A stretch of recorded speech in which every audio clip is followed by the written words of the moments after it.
Hey everybody, welcome back to another flea market finds video. This is going to be a video showcasing the items that I picked at the Zagray Farm tractor show and flea market in Colchester, Connecticut. They have 3 shows a year: spring, summer, and fall. This is the fall show. This show actually ended up being pretty good. Got there extra early in the morning like I usually do, and there's a guy there who does cleanouts, and he sells stuff really dirt cheap, and I almost always find stuff there. Problem is, a lot of the stuff I find there is not necessarily really great for resale. It's mostly just stuff I pick for myself, and this is probably no exception. So we're gonna start out with literally a bucket full of stuff that I got from that guy, and then we're gonna go and look at some of the other stuff that I was able to pick throughout the day. I hope you guys enjoy these videos. Please hit the like button and consider subscribing if you're not already a subscriber. Let's dig in. Alright, so this entire bucket full of stuff right here I picked all from the same dealer first thing in the morning early, and I got everything in here and I brought it up, and he said $30 and I said sold. So this whole bucket right here, everything that's in here for $30. We're going to whip through this kind of quick. Not always about tools, sometimes it's just about a really good deal. Case in point, this is a Schlage door lever lock set. This is I think this is for a closet, so it's not a locking one. Although it does say, yeah, non-locking. So this would just be for a closet. But I've actually got a couple of doors in the house here that have knobs on them that are knobs, and I kind of have grown to like these levers over the years. And it's got that what they call that finish. Aged bronze is what they're calling that finish. It's not a bad look. What it is it's kind of got, they purposely make it look like it's rubbed and worn through lighter in areas.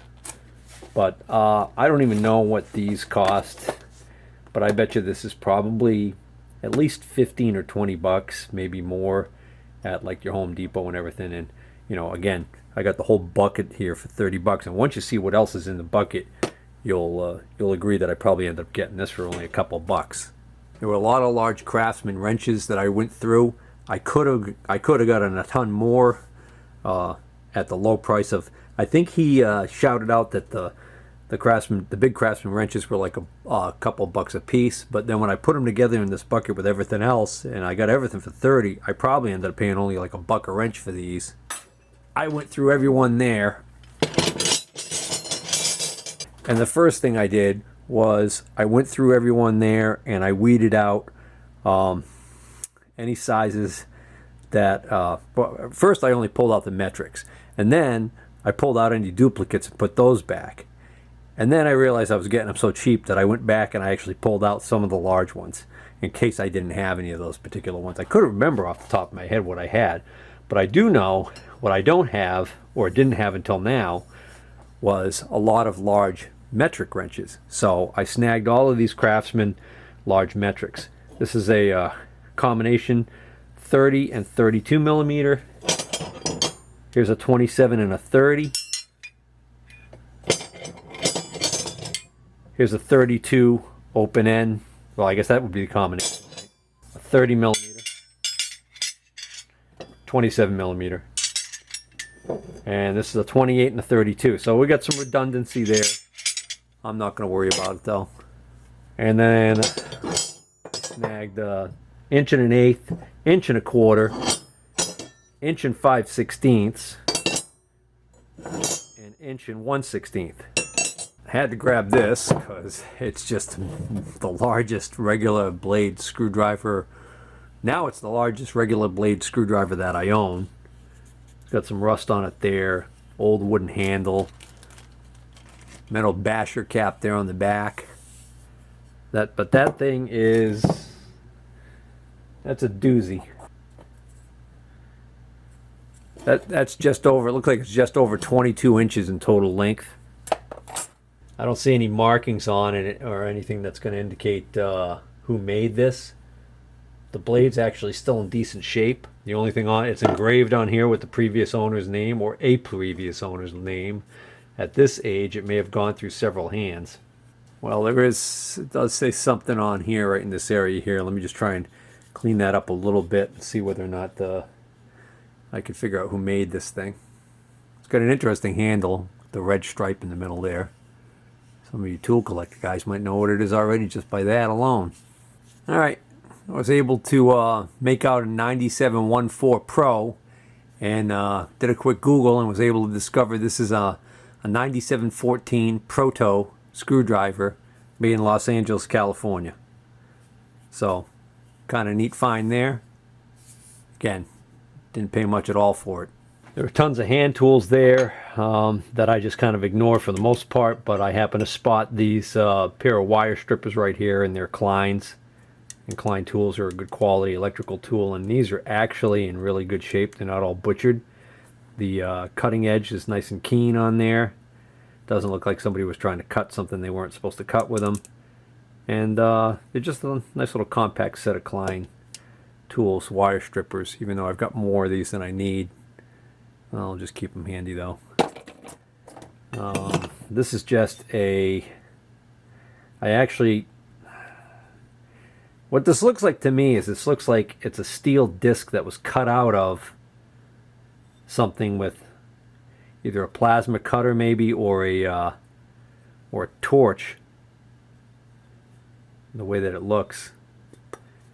But I just figure, hey, it's a little piece of scrap for something maybe. Same thing with this disc of steel.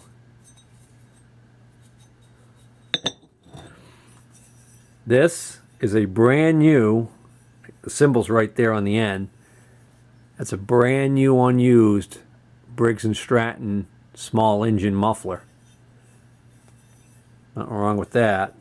This is a Jacobs chuck. This is a number 34, so this is a pretty early one. Not worth a heck of a lot. Actually turns nice and free. Jaws look good too. Here's a little 6-inch general scale, nice and clean. One little blemish there on the end, not too bad. This is a wrench on an angle grinder. I have no idea what manufacturer it's for, but I know that I always seem to be missing one or two of these from my angle grinders. So with a little luck, this will fit something that I have. It's got pins on both sides with different spacing. Spacing is about the same size of the pins is different, so there's a good possibility that that'll fit my Hitachi or Makita or something.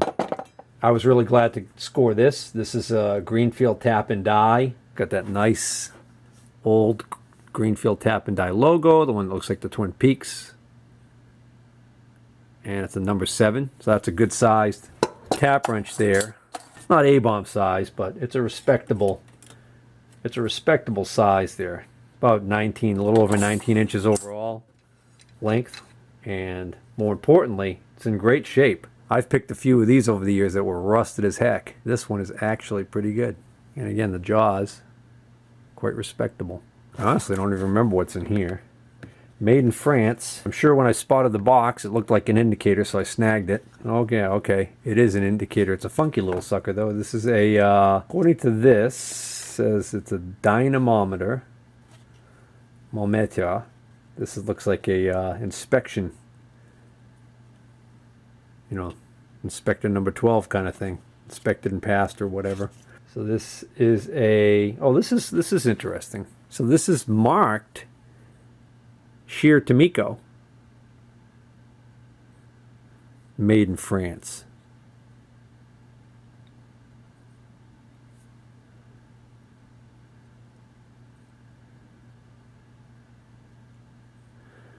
So I actually don't know what this measures. That is the funny thing. You know, I snagged it. It's an indicator of some type.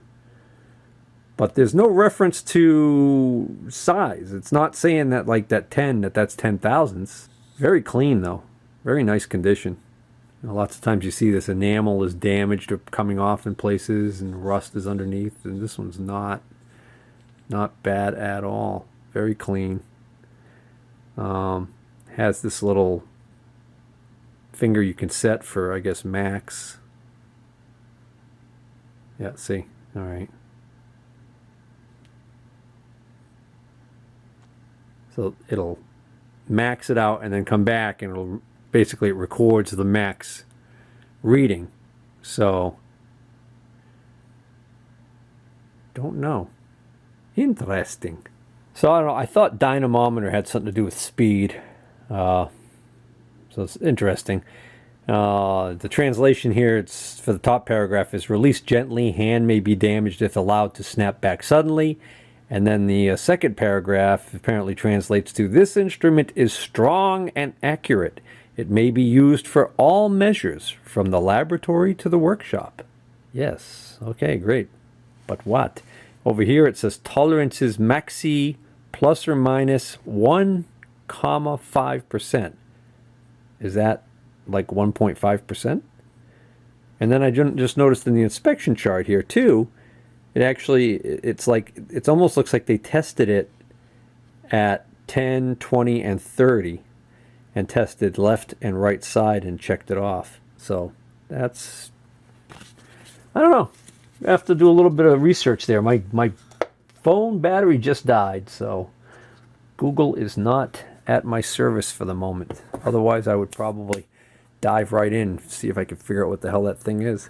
Well, this way you guys can comment. And two more items in the bucket. Flex shaft, 36-inch flex shaft, Delta.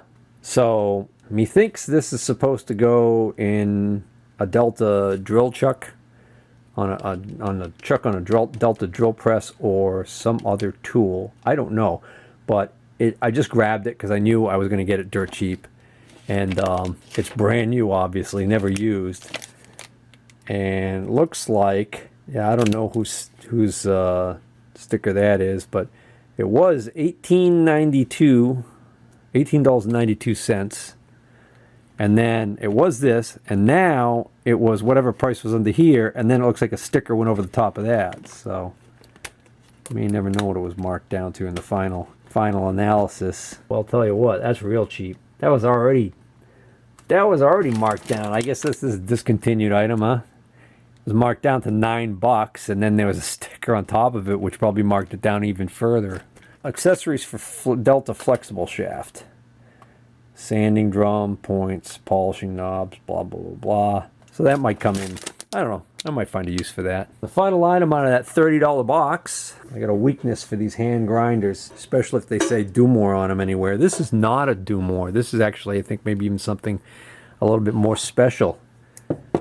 This old as dirt looking thing is a Precise grinder. That's actually the name of the company. Precise Products of Racine, Wisconsin, USA. I think I already have one of these. Notice it says filtration unit, order replacement filter. This is a type 8400 FS, I believe, or 8400 FL. Oh, maybe that's the filter. But the idea is this is a air filter, essentially. So that the air cooling the motor, I guess, gets filtered. I don't know if this is supposed to be loose like this. This is going to be the tail of the tape and tell us the RPMs on it right there.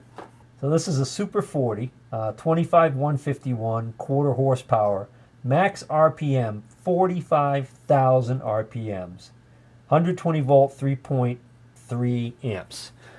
So 45,000 RPMs is what this thing's supposed to chooch at when you get it all the way up to max speed. The other thing I really liked about it was it has what looks to be original spanner wrenches.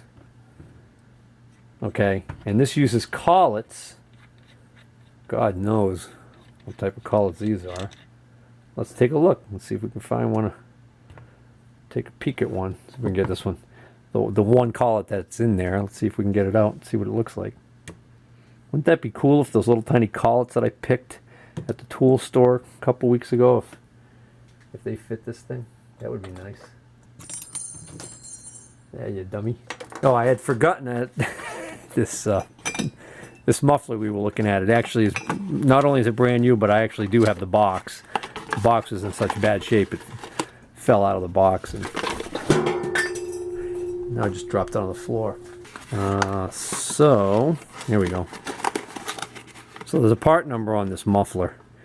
It's a 294599 muffler exhaust. So I could look that up and it'll probably tell me what the hell it goes to. I don't really care. You know, at some point down the road I'll probably find a use for it. There's that collet. It's an interesting little collet, like, I don't know, not quite like an ER collet, is it? So of course, there's no electricity there. There's no way to power this up. This is a complete leap of faith when I bought this thing. And that, you know, that doesn't sound horrible, but it doesn't sound peachy either.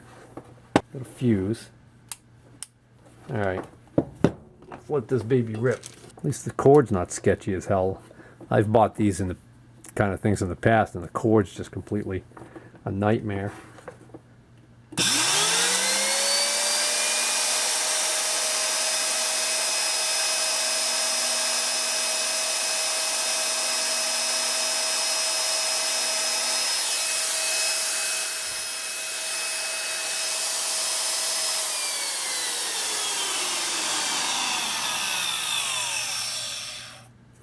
That's actually pretty impressive. I can't convey to you guys in the video, on the video here, how smooth this is running. Well, I guess you kind of can, because I just had it sitting here on a table and it's not vibrating the hell out of the table.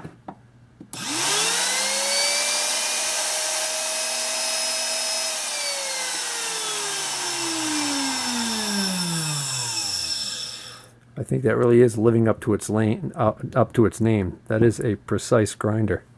I think when I researched these, when I bought my first precise grinder, that I was shocked to see how expensive these things were. You know, there was a time back in the day when these things were big money. And I think they actually still bring decent money on the used market. I wouldn't put it past.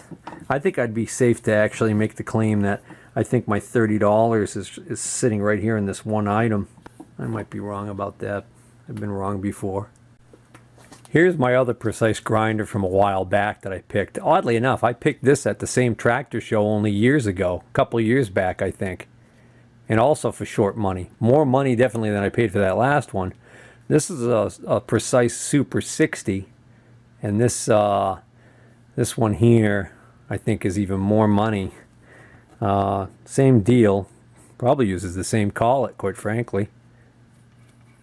Same RPMs too, 45,000. Yeah, you see, this is the one that I never got around to putting a new cord on it. Now this one, I thought that maybe I would make some sort of a clamp that would hold this and allow this to be mounted on the tool post of my lathe, and then I could do like maybe an ID grind with this. That's what the thinking was behind what I would probably do with this thing. I think this might be designed to go in a jig borer. I don't know. I might be wrong. This next item might be a real sleeper. It might be a real pick of the day. I don't know. I don't normally buy these. Especially didn't expect to find one at the tractor show, but I do find occasional antiques and other oddities there. And another guy that I've bought from in the past who does cleanouts, he had this. And this is a really early sewing machine. I asked him what he wanted for it, and he said $5. So at $5, I figured I had to take a chance, because I know some people collect really early sewing machines, and this one intrigued me because it's got a name badge right here that I've never seen before. It's not, I mean, I don't collect these and know a lot about them, but I mean, I recognize most of the big names, like Singer, for instance. And this is not a Singer. It looks like it says Wheeler and Wilson something, Union Square. So it's obviously missing some parts. There was a cover here. This would have sat down in a wooden cabinet more than likely, and there would have been a belt that went from this pulley right here down through a slot in the cabinet and probably down to a treadle pedal. So you would pump the pedal to make this work. It's not all frozen. It's a little stiff, but it's not completely frozen. The actual action still kind of works. There's still remnants of the original fancy little pinstriping that they put on here. This unfortunately is broken, and I quite honestly think I may have even done that, transporting it. I'm not sure. But I figure even as in horrible condition as this is, if it's a rare one, if it's a rare model, which I'm hoping it is, this might be valuable as a parts machine to somebody who's trying to restore one of these. So I don't know. I think it's kind of kind of a neat thing. A lot of people like old simple machines like this. Let's get a look at the bottom here. You can see the simplicity of the design.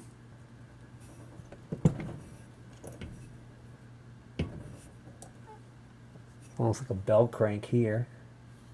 Well, anyways, if anybody's a fan of old sewing machines, I hope you enjoyed seeing this one.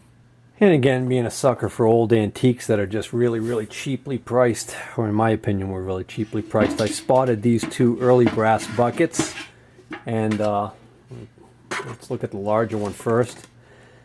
And I ended up getting the pair for 25 bucks, and I think that's a really good deal, even though this one's pretty dented up and damaged. Bottom's kind of spelled out. The way it's made is really interesting, where the handle's riveted on, where the handle's heated up and bent over. And the bucket itself, upon close examination, if you look really close, we can get this to focus, you can see all these little tiny lines. And what that indicates to me is that this most likely was a spun bucket, a bucket that was actually made using the metal spinning process, which there's been kind of a revival of that. I've seen, I think even this old Tony took a shot at some metal spinning at one point in one of his videos. So this is not a reproduction. Some people think that all this old stuff is reproduction, but it's not. The one that was with it here, a slightly smaller size. And we take a look at this. It's a little harder to see on this one, but this is made using the same process.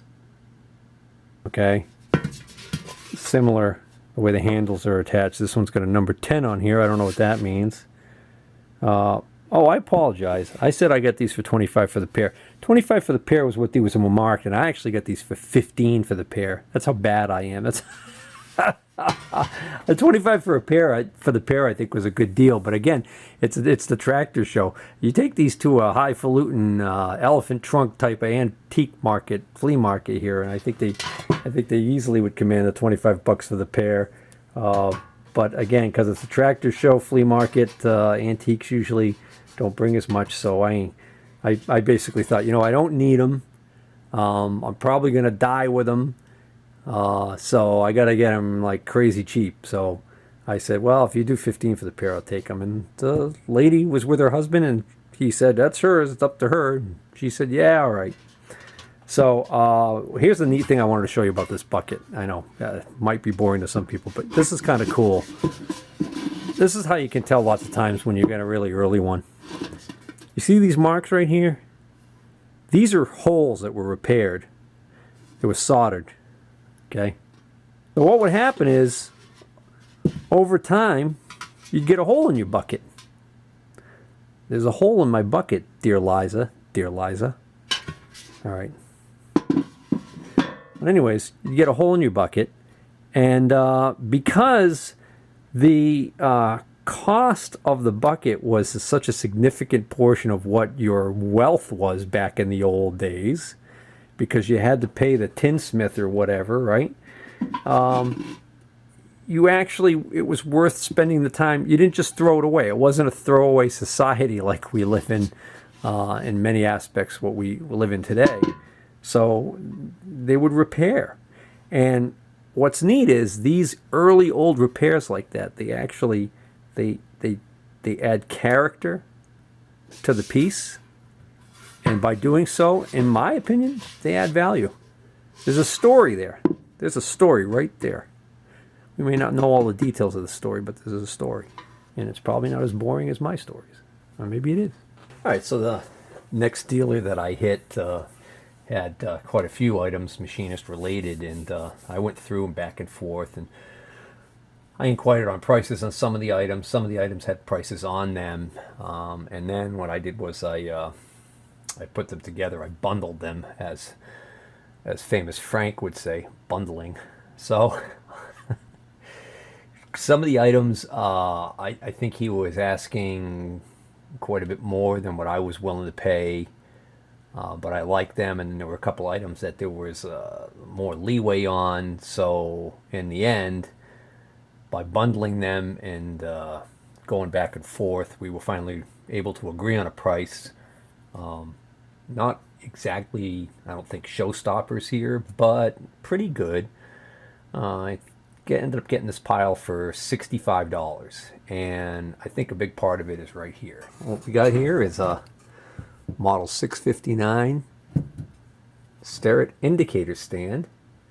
And what's on here is a drop indicator by the Standard Gauge Company. It's a thousandths indicator. It's got a decent 1-inch travel on it. It works really well. It's just not a really high-end brand. As a matter of fact, I'm going to take this off of here now because it's definitely not going with this stand. I'm going to sell this indicator. I may or may not keep the stand. Somebody really wanted to tighten this down, and looks like they've been using pliers to hack at this wing nut. There was probably something else that went on here. I bet you this isn't the original.